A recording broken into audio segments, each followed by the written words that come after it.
This is the Construction Leading Edge podcast from constructionleadingedge.com and Construction Business Accelerator.com. My name is Todd DeWalt. It's my job to help construction businesses maximize revenue and eliminate chaos.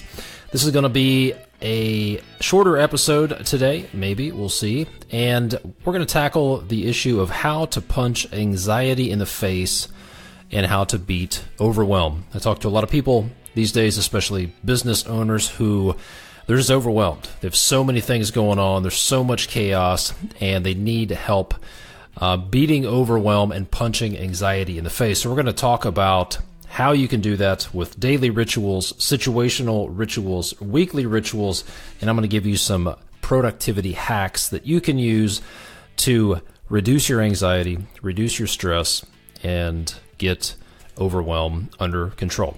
First, I want to ask you a few questions. If you own a construction business or you lead a construction company, let me ask you a few questions. Think about this. Really listen to these questions for a few minutes. First of all, what's going to happen if you lose the war for talent and some of your top people, I'm talking about the ones who really depend on, that you really depend on, leave you to go to work for the competition? Look, I talked to a senior level guy recently, and he just left a company after more than 20 years, and it was because of frustration with leadership. He went for a better opportunity, and he went to a better company culture. Next question. A lot of contractors are busier than ever, but they're making less money. Making less money doing more work. That's not right. So what's going to happen when the economy slows down? If you can't make money in this economy, what's going to happen when there's more competition for the work that is out there? Question number 3, what if the experts are wrong about the skilled labor shortage? What if hiring more people isn't going to solve your problems? And furthermore, what if hiring more people only makes your problems worse?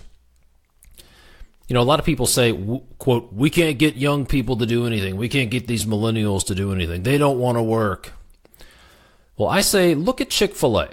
They've figured out how to turn what some would call a liability, being a workforce primarily made up of teenagers, and they've turned that into a competitive advantage. Imagine if you could solve the real underlying problems behind the skilled labor shortage and grow your bottom line without hiring more people. What would that do for you?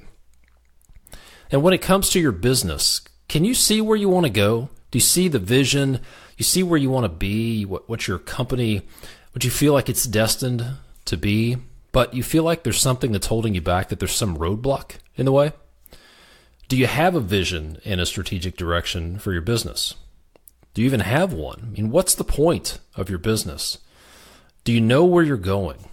What would it be like to have a clear vision and a solid plan that would get you where you want to be? And lastly, how much longer can you handle the stress and anxiety and the overwhelm that you're dealing with? I mean, how sustainable is it? What's it going to be like in 6 months? What's it going to be like in a year? And what's it going to do to your health? What's it going to do to your family situation? If you're working 60 to 80 hours a week, that's not sustainable. What's it going to do to your mindset and your quality of life? How much longer can you handle this? How much longer do you want to do this? Well, look, if you want some different results, then you need to take different actions. So if you want different results, let's get on a free strategy call. I want to help you identify those hidden roadblocks, help you clarify the vision of your company, help you work through some of the things that are holding you back. And when we're done, you're going to have more clarity on what you need to do. You're going to have less anxiety because you're going to be taking some action. So to schedule your free strategy call, just go to constructionleadingedge.com/call or just send me a text to 859-667-2015. That's 859-667-2015 with the message call or strategy, free call, something like that, and I'll get back to you with the details. But let's get on the phone. Listen, we got to get these things solved while the economy's good. You don't want to wait any longer. You need to be making money. You need to be executing the vision while things are good. So let's get on the phone and do that. And then one other thing I want to get in your hands. I do have a free video series for construction business owners called The Secrets of Successful Contractors. I want to get that in your hands. All you have to do to get your copy of those free videos is go to constructionleadingedge.com/owner, OWNER, and you can get those. I'll email them to you, and you're going to find out how some of the big boys do it. What are the things that they're doing that you're not that help them to be successful? All right, so now let's talk about punching anxiety and overwhelm in the face. This is going to apply to you wherever you're at in your career, early in your career, late in your career, business owner, new employee, college student, etc. These are going to help you. So the first thing I want to talk about is a couple of quotes from some really smart people that I respect. The first one is from one of my favorite speakers and authors. His name is Jim Rohn. And Jim says, success is nothing more than a few simple disciplines practiced every day. Let me say that again. This is a guy who's a millionaire. He's taught hundreds, maybe thousands of people to be millionaires. He mentored Tony Robbins. And Jim Rohn said, success is nothing more than a few simple disciplines practiced every day. Another quote that I want to share with you is from another one of my favorite authors, Napoleon Hill, who wrote a book that I recommend everybody read or listen to, which is Think and Grow Rich. And Napoleon Hill says that the antidote to anxiety is a definite decision. Think about that. The antidote to anxiety is a definite decision. You take a lot of power away from anxiety and fear when you make a definite decision. So let's talk about a few very practical things you can do to punch anxiety and overwhelm in the face. All right. I shared these strategies with one of my clients. He sent me a text recently and said, this stuff is life-changing. Productivity is off the charts after he implemented this stuff. So first of all, is to have daily rituals. Every day, you should be doing the same thing, pretty much. You should be getting up at the same time. You should be going to bed at the same time. You should be very consistent in your day. So if we start the day with getting up at the same time, basically what you're doing with daily and weekly rituals is you are making a decision once so that you don't have to make this decision. If you go through every day having to decide what time you're going to get up, what are you going to eat breakfast? Or are you not going to eat breakfast? What time are you going to show up for work? What time are you going to do this? What time are you going to eat lunch? What time are you going to work until? What time? You're making all these decisions that are taking cognitive brain power away. You only have, think of your brain and your decision making as a battery that has a fixed amount of decision making ability every day. And anything you can do to reduce the number of little decisions that have to be made will save your brain power to make the important decisions later on in the day. So establish a daily ritual. What time will you get up?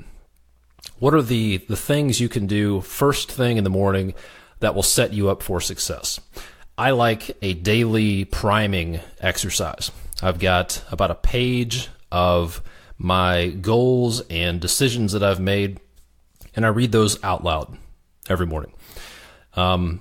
Maybe for you need to write things out. Maybe it's listen to music. Maybe it's, maybe it's meditate. I definitely recommend some element of gratitude every day. It's going to get your brain off to the right start. But to figure out what is a good morning ritual for you, and then do that every day.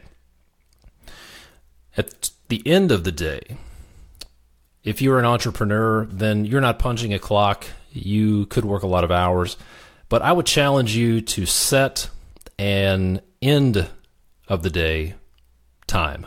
You're going to work until whatever it is. If you're going to work from 8 o'clock in the morning until 6 p.m., but put bookends on your day, because what you're doing is putting constraints on your day, and that discipline is going to force you to be more productive.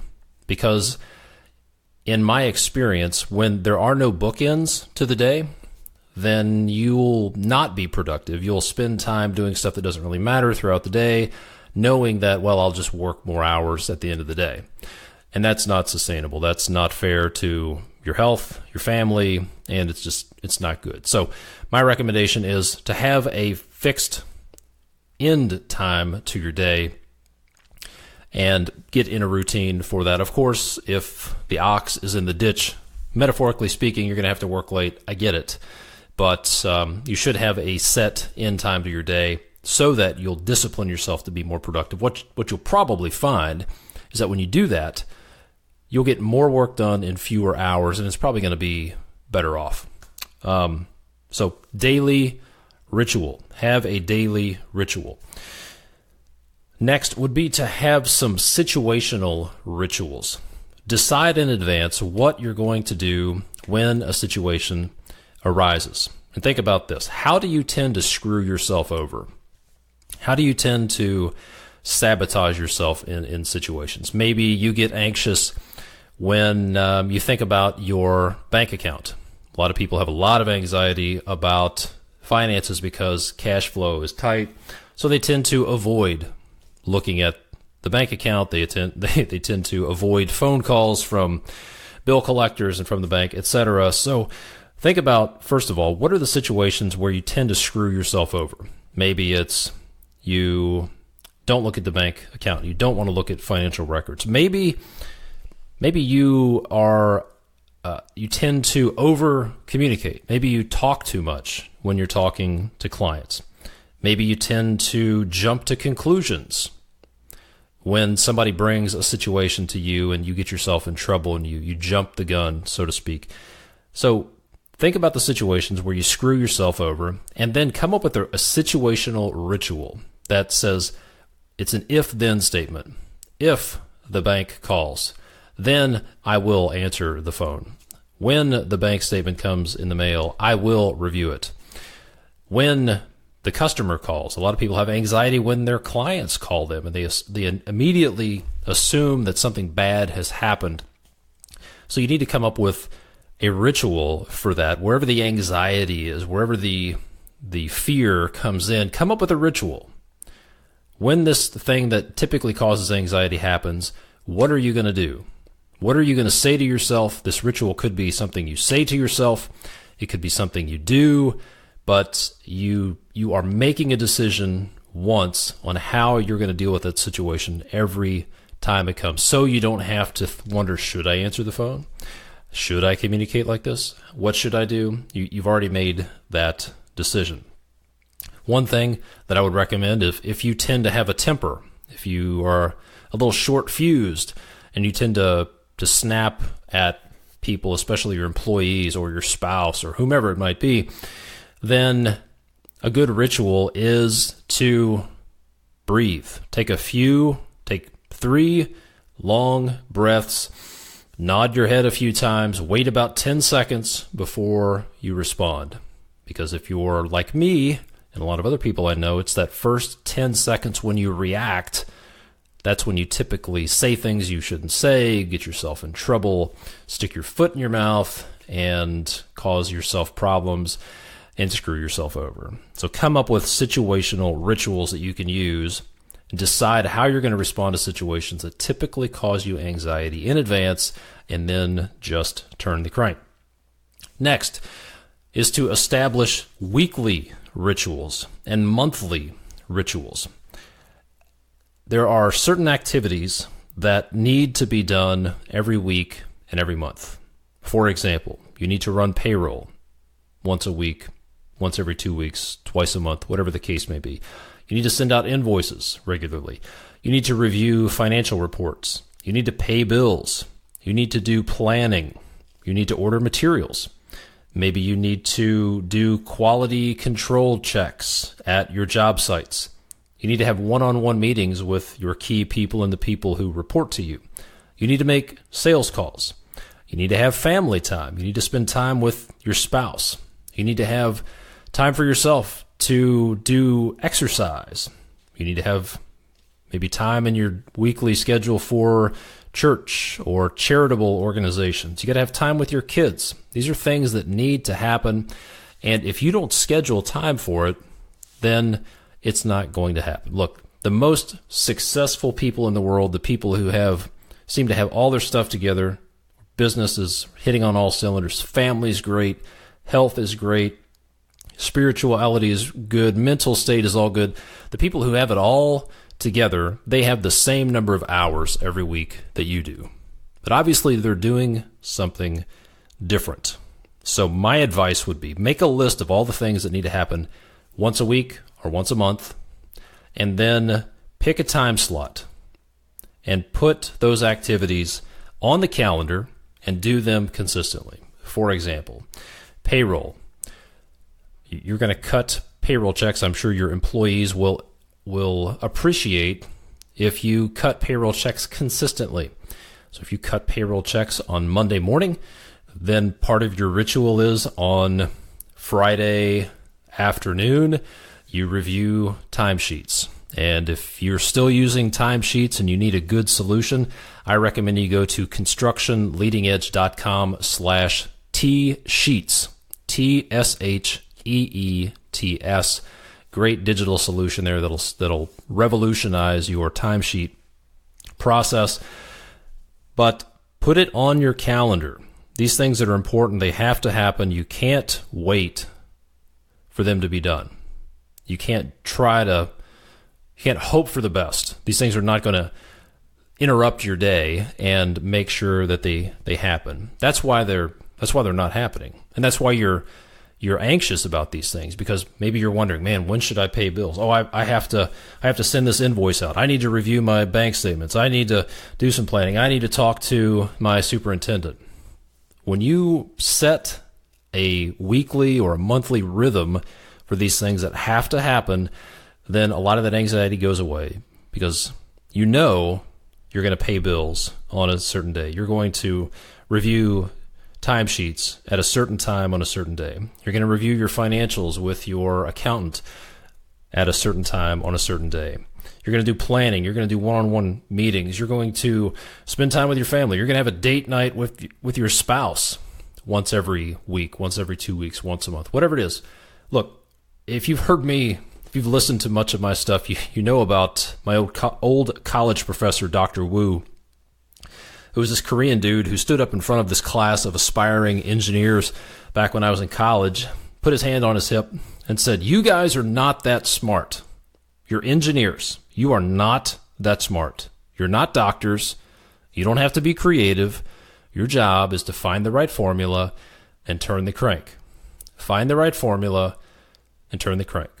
Again, the people who have this stuff down, the people who are doing it well, they have a formula. They have skills that they use. They don't have magical powers. They don't have more hours in the week than you do. They're just doing things differently. So that's daily rituals. That's situational rituals. And we just talked about weekly and potentially monthly rituals. Now let me give you some real practical productivity hacks that you can use that will seem to give you more time. All right, so when you think about time, here's the analogy that I like to use. Imagine if you walked into the woods somewhere. You're going camping and you walk into the woods and you need to build a campfire. And in most wooded areas, there are tree limbs and twigs and kindling and stuff all over the ground. And all you got to do is pick it up and put it together. But if you tried to build a fire with those twigs and tree limbs all scattered out, it would never work, right? It's all there, but it's all spread out. What you have to do in order to build a fire is you have to put that stuff together in the right formation, in the right structure, and put it together to build a fire. When you do that, then you can get a fire going and without any trouble. And that's very similar to the way your time works. Yes, your time, if you were to break your day up into 15-minute increments, say, you're not going to get much done if you scatter those 15-minute increments out, or if you break your day into 5-minute increments.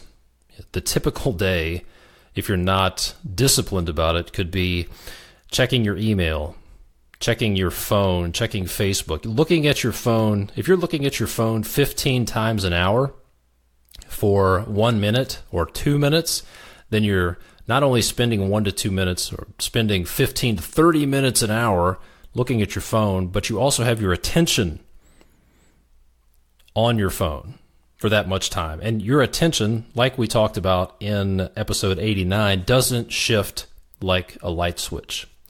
You are constantly shifting your attention from one thing to the other, and there's this concept of attention residue. So you need to put your time together and structure it together. So one of the reasons you're not getting anything done, one of the reasons that you're so anxious is because of how you're using your time. So let's talk about how we can structure that. So the first strategy, the first hack for being more productive is to batch activities. We've already talked about batching activities. That's what you're doing with weekly rituals. You're batching your invoicing or timesheet reviews or bank statement reviews and doing it once a week or once a month. Do the same thing with some of your other day-to-day activities. For example, check email once or maybe twice a day. You do not need to work. If you work at a desk, then you do not need to have Outlook open. You do not need to have your email client open with notifications coming in all the time. Turn notifications off on your desktop. Turn notifications off on your phone. Social media, email, etc. Think about it.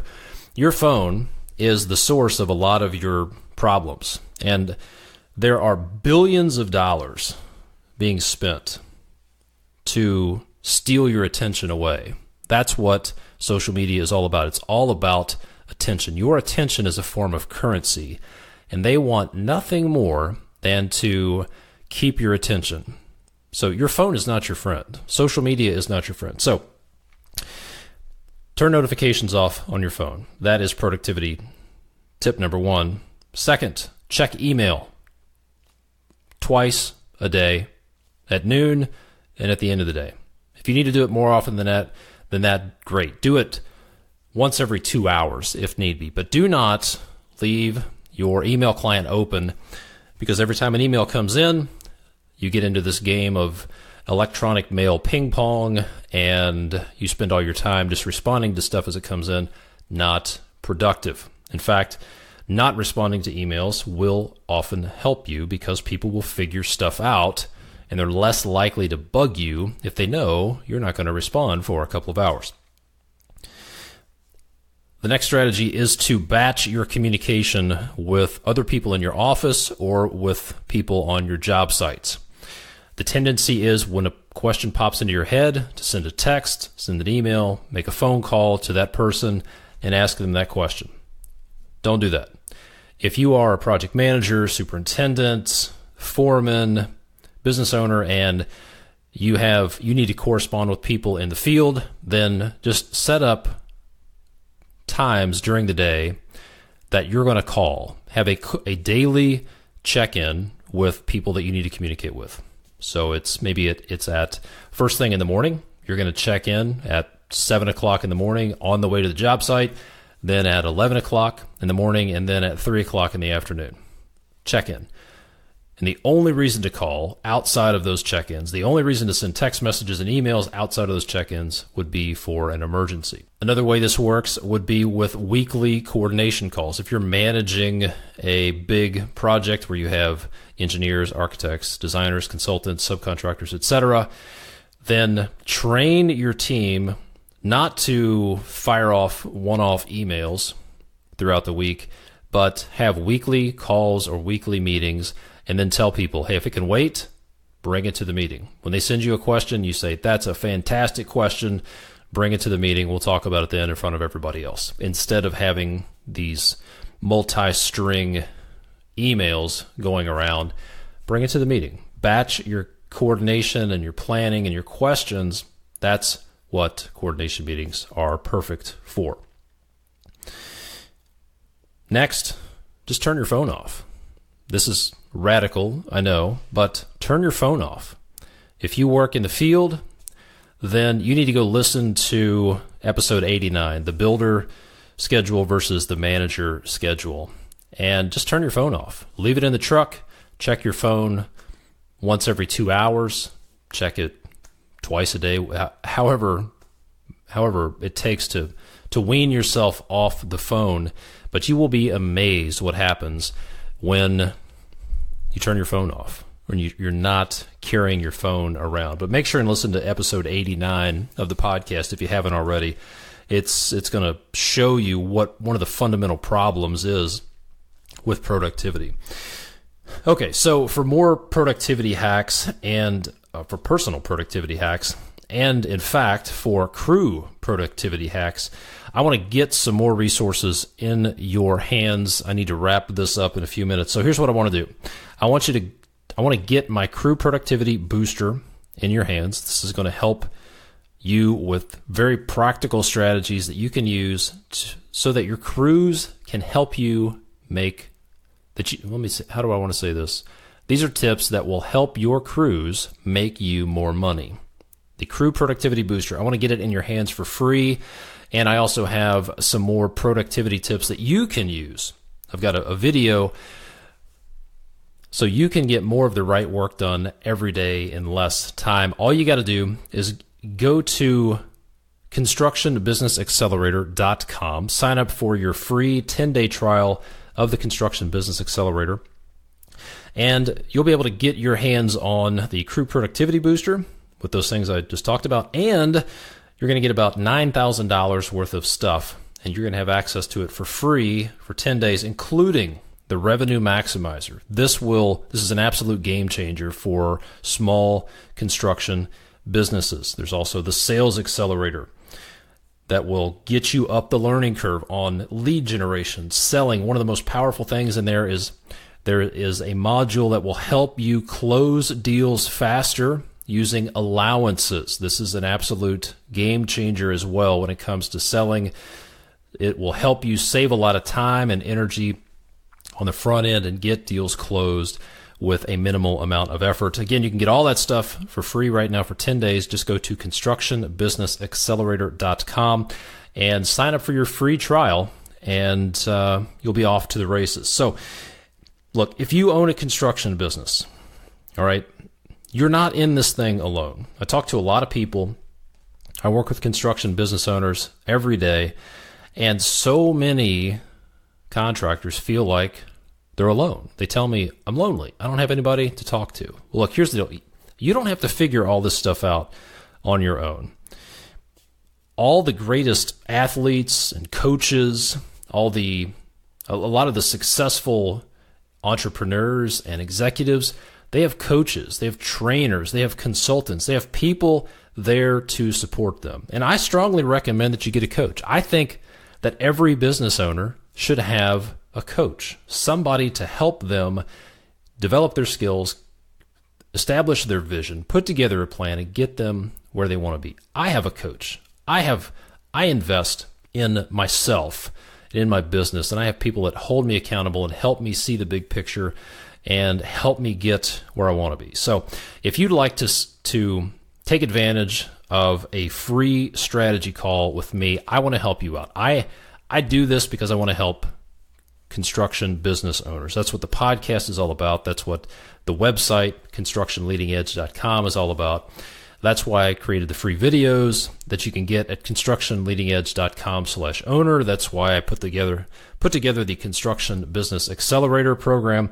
So if you want to get on a free strategy call, you've got two options, two ways to do that. You can go to constructionleadingedge.com/call and schedule a time that works for you.